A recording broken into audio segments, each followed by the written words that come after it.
Hello everybody, Namaskaram. Today we are going to continue with the concept of mind. We are going to learn more about mind.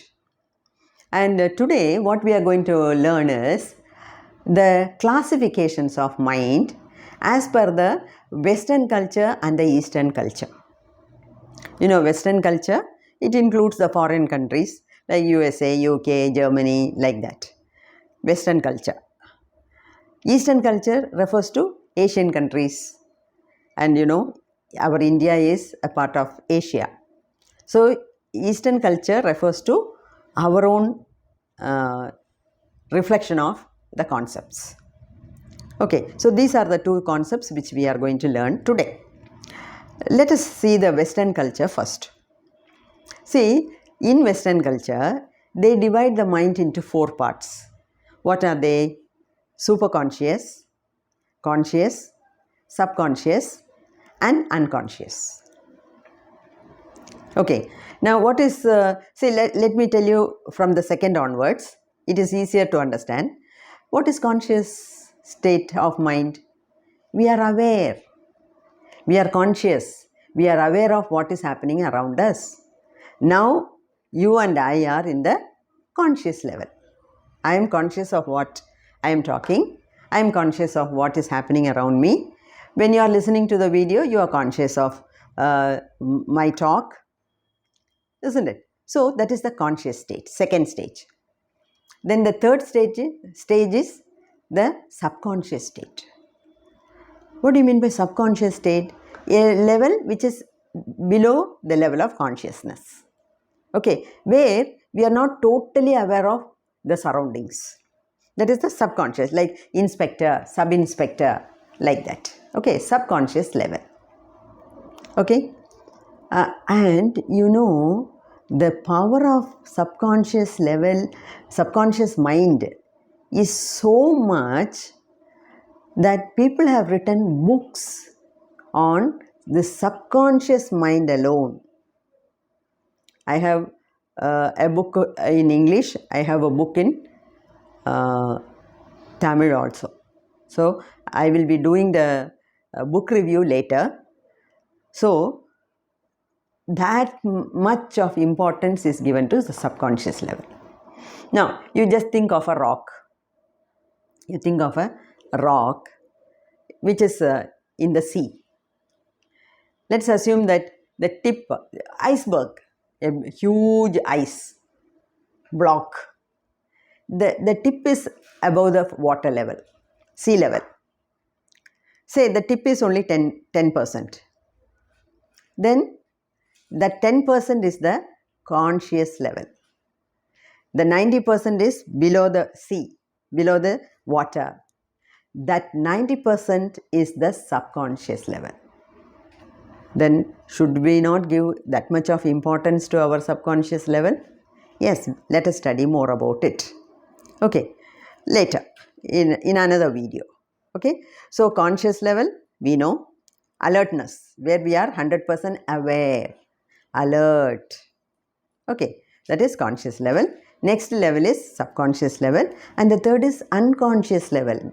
Unconscious level, where we do not know anything. See, suppose if due to some illness, or a person is walking in the hot sun for a long time, then he faints. He faints, he falls down. He doesn't know where he is falling down. After that, he doesn't know what is happening to him. People may come, may carry him to the hospital. They may give some first aid, but nothing he is aware of.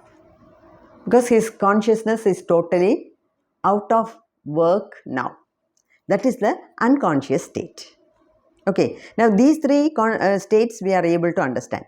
First is conscious level, second is subconscious level, and the third is unconscious level. These three we are able to understand easily. But the first state is the superconscious level.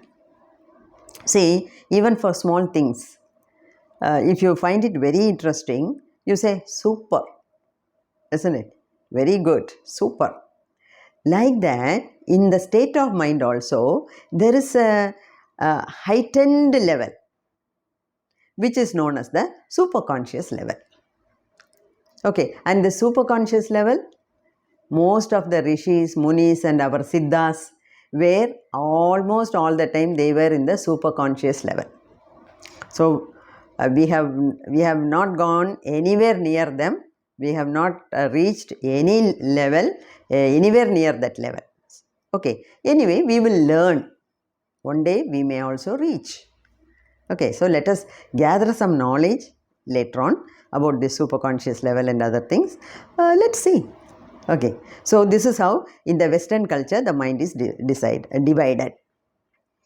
Then in the Eastern culture, how is it? It is totally different. Here in Eastern culture also it is divided into 4. But this approach is totally different from that.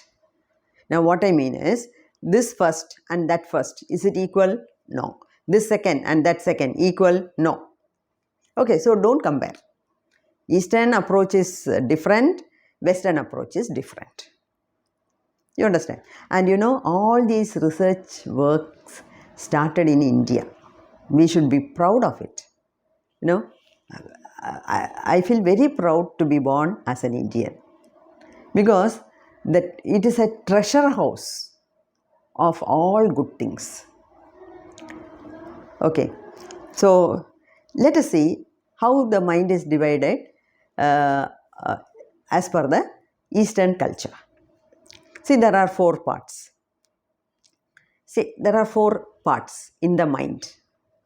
The first part of the mind is mind itself. Manas. They say manas. Second is buddhi. Third is chitta. Fourth is ahangaram. Okay, this is how in the Eastern culture the mind is divided into. Now let's see what are these things.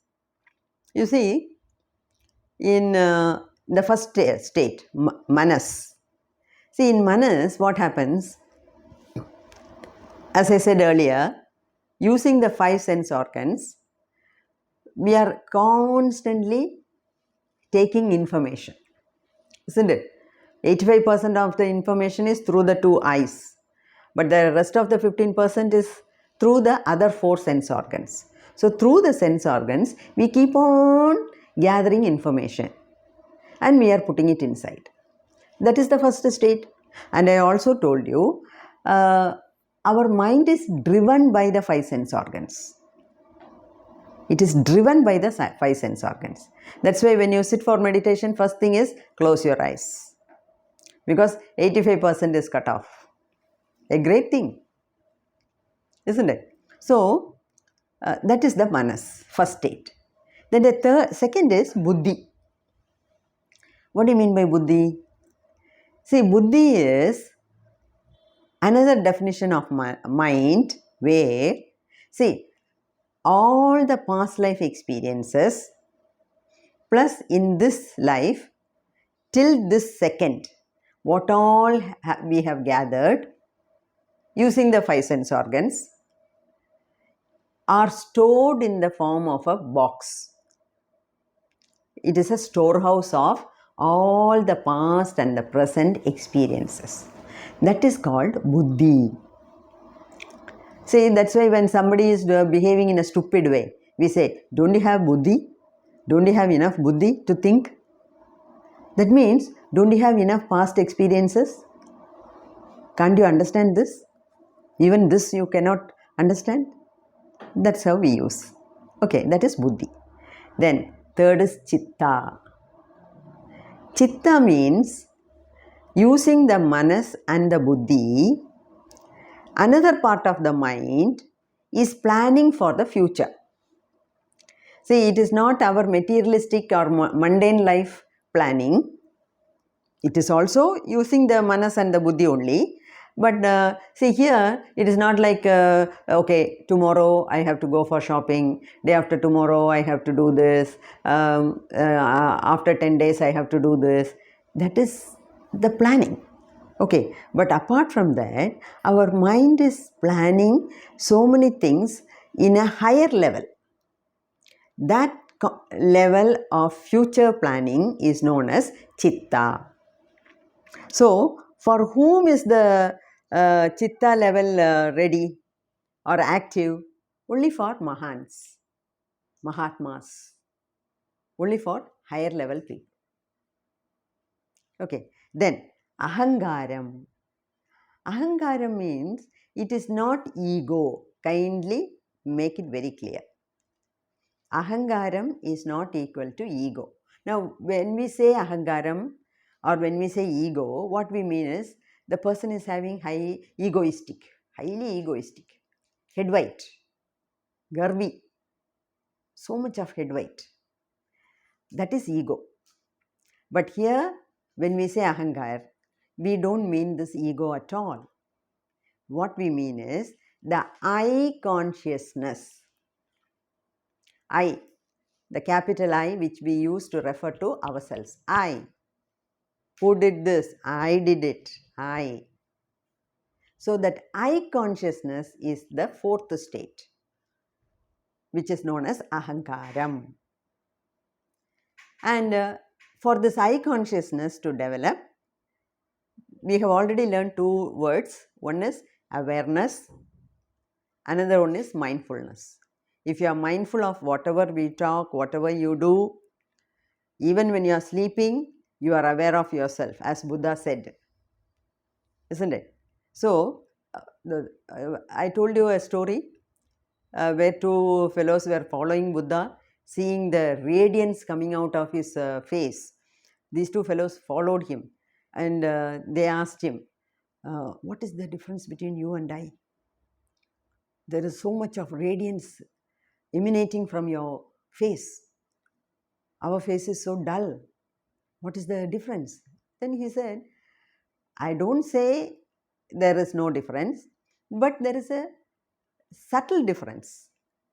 I am aware. You are not. I am aware of myself, even in my sleep. Whereas you are sleeping even when you are awake. Don't you think what he has said is 100% correct? See, we order for some food or we take some food, we keep it in front of us, we keep on eating. Sometimes we don't even know what we are eating. Isn't it? So many things we are doing it mechanically. Right? So, if we are doing mindfully everything, then this I consciousness will improve. And this the concept of I consciousness is very, very important for understanding the other layers of our body. Okay, anyway, we will see that later. So, these are the two classifications, 4 types as per the Western culture and 4 types as per the Eastern culture. I hope I have made it very clear to you. You can also do some research. You can also refer to some books. Anyway, I will tell you the difference between conscious and self-conscious, conscious and subconscious mind. And later on, we can do some book review on, I will do some book review on these two versions, English version and the Tamil version of the importance of the power of subconsciousness. Okay, thank you.